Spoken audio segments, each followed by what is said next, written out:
kadaghanan ka na to pamilyar kang San Pedro, kay taga Cebu man na siya.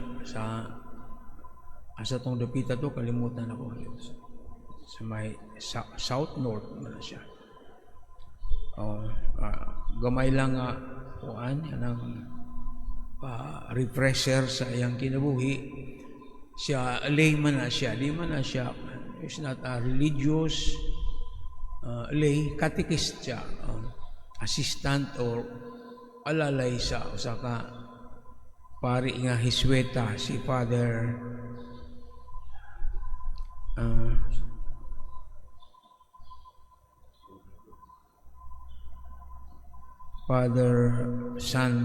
Padre Diego.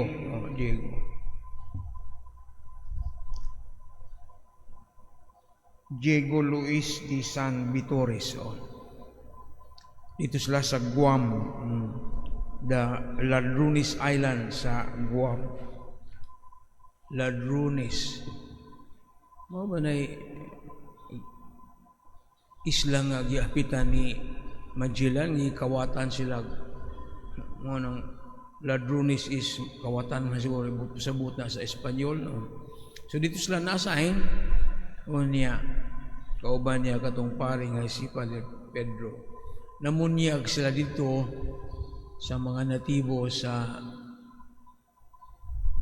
Ladrones Island o sa Camuros sa Guam 1668. Niya adunay usa ka exile nga inchik mot na yung mga inchik murag kontrabida mo gina sa mga Pilipino. Exile nga Chinese exile nga nasina siya sa itong mga misyonaryo kay man sila kay popular man sila niya. Daga silang mga na-convert dito. Nasina. Nagbuhat siya mga istorya-istorya, mga fake news. Yung siya nga kanong bindita nga gigamit sa mga sa pari pagbunyag aduna na hilo. Poisonous na siya. O niya nahigayon siya nga aduna bata nga namatay tungod kay nabunyagan. Orag bang na aktuhan ra ba? Coincidence lang nga katong bata nga nabunyagan, di man tanan gibunyagan nga bata namatay, katong sa kabata nga nabunyagan namatay. So naa natoy laing sakit siguro. Unya kay kaning inchik nga kontrabida, siya man tong nagchismis nga kanang pare din ang gamit niya nga tubig dunay hilo. Nasuko siya, grabe niya kasuko. Siyempre, amahan ko ka. O na nga, biyang giatakit si katong pare. O niya, si Kuan, makaikyas ta si Pedro. Kaya niyang biyaan ang pare, pero huwag siya mabiya. Huwag siya. Nanilipod siya sa pare, silang doon ang tigbas, namatay sila. So,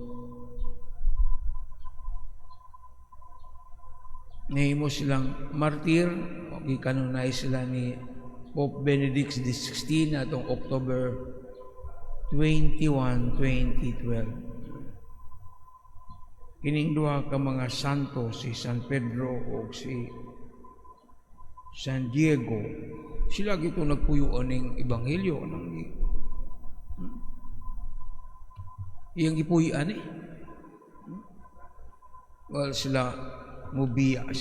Wala sila magdumili sa paghalad sa ilang kaugalingon, sa ilang kinabuhi.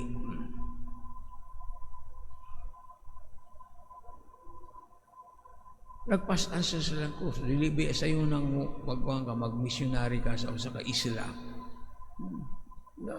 So, asang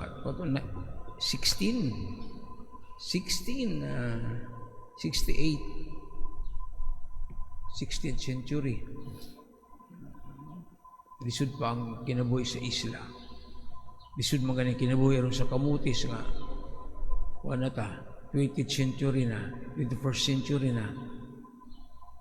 Lisod ang kinabuhi. Pero sila mo talaw, wala sila mo mahadlok sa mga pagsulay ng mga challenges sa ilang missionary work. O niya, wag sila mo atras sa pagsagubang o pag-atbang sa kamatayon.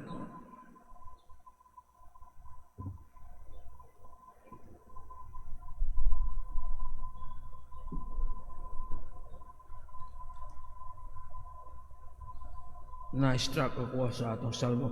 Giluwas ako sa Ginoo sa tanan kong di kahadlukan. Ang atong salmo responsor. Giluwas ako sa Ginoo sa tanan kong di kahadlukan. Tinuod yun nga giluwas. Wala pa. Ako lang itong kumana nga salmo. Ako lang itong balik itong salmo responsoryo. Gusto niyo magsalmo ta utro. Ako lagi ka naman. Giluwas ako sa tanan kong gikahadlukan. Nahadlok ba si San Pedro o si San Diego?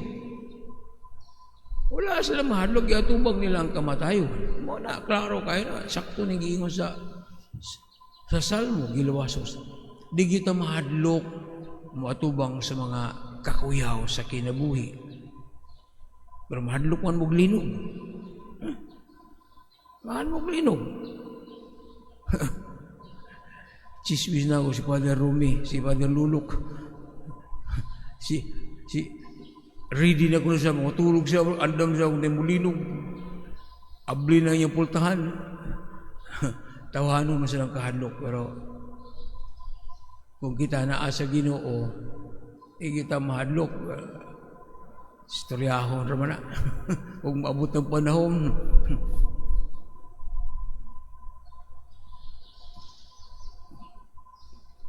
naanan ka ng danger, hadlog kita.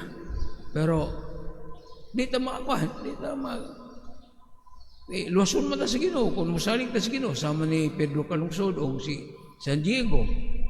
Kung masaligon ta sa Ginoo, ang atong pagtuo, hugot, luwason ta niya, di ta mahalog bisan sa atubangan sa kamatayon.